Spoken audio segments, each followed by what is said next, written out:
বৃহস্পতিবার মিরপুর থেকে আটক ৭ জনের মধ্যে ৩ জেএমবি নেতার পরিচয় নিশ্চিত করেছে পুলিশ, যাদের মধ্যে আবু সাঈদ শিক্ষার্থী, ওমর ফারুক বেসরকারি চাকুরে আর মহসিন আলী সুপ্রশিক্ষিত বোমা তৈরির কারিগর। আর এদের সঙ্গেই থাকত আরও ২ শীর্ষস্থানীয় জেএমবি নেতা। তবে পুলিশি অভিযানের আগে থেকেই পলাতক তারা।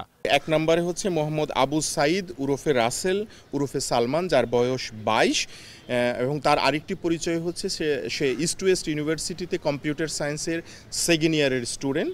কিভাবে কমিউনিকেট করলে ইন্টেলিজেন্স এজেন্সির চোখ এড়ানো যায় এই বিষয়টা নিশ্চিত করে এই সালমান। ২ নম্বর হচ্ছে মোহাম্মদ ইলিয়াস উরফে ওমর ফারুক। সে হচ্ছে আল আরাফা ব্যাংকের একজন পিয়ন, যে বাসাটিতে তারা এই কার্যক্রম পরিচালনা করতেছিল এই বাসাটার কিউরেটর হিসেবে সে সাধারণত কাজ করে থাকে। এবং ৩ নম্বরে যে আছে মোহাম্মদ মহসিন আলী উরফে রুবেল, যার বয়স ২০।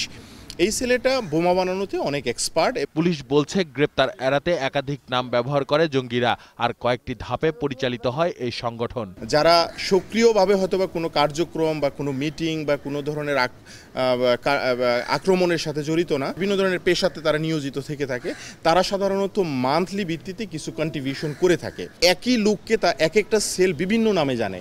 রাজধানী ও আশপাশের কোনো স্থানে বড় ধরনের নাশকতার পরিকল্পনা ছিল বলেও প্রাথমিক জিজ্ঞাসাবাদ শেষে জানান এই পুলিশ কর্তা। ঢাকা এবং ঢাকার পার্শ্ববর্তী এলাকাতে কোনো ইনসিডেন্ট করতে পারলে মিডিয়াতে প্রচার বেশি পাওয়া যায়, যে কারণে তাদের চৌকস যারা আছে নেতৃত্বের দিক দিয়ে বা এক্সিকিউশনের দিক দিয়ে পরিচালনার ক্ষেত্রে, তাদেরকে তারা ঢাকা এবং ঢাকার পার্শ্ববর্তী এলাকাগুলোতে তারা সেন্ড করেছে, আর বাকি সদস্যদেরকে বিভিন্ন আঞ্চলিক জায়গাগুলোতে তারা তাদের অবস্থান নিয়েছে।